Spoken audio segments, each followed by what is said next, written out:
অন্য হাদিসে জাবের রাদিয়াল্লাহু তাআলা হতে বর্ণিত, তিনি বলেন রাসূল সাল্লাল্লাহু আলাইহি সাল্লাম বলেছেন, মান মাতা ইউশরিক বিল্লাহি শাইআন দাখালান নার। যে ব্যক্তি বিন্দু পরিমাণ, সরিষা পরিমাণ, সামান্য পরিমাণ শিরিক করে মারা যাবে, সামান্য পরিমাণ শিরিক করে মারা যাবে, দাখালান নার, সে ব্যক্তি জাহান্নামে যাবে। ওমান মাতা লা ইউশরিক বিল্লাহি শাইআন দাখালাল জান্নাহ।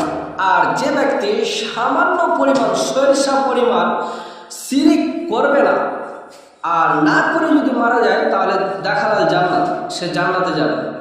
অত্র হাদিস বিবরণ দ্বারা বোঝা যাচ্ছে যে শিরিক সবচাইতে বড় অপরাধ, যা আল্লাহ তাআলা ক্ষমা করেন না।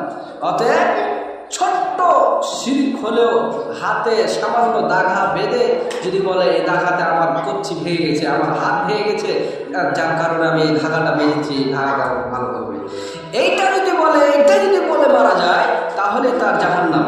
কে বলছেন? মুহাম্মদ সাল্লাল্লাহু আলাইহি সাল্লাম।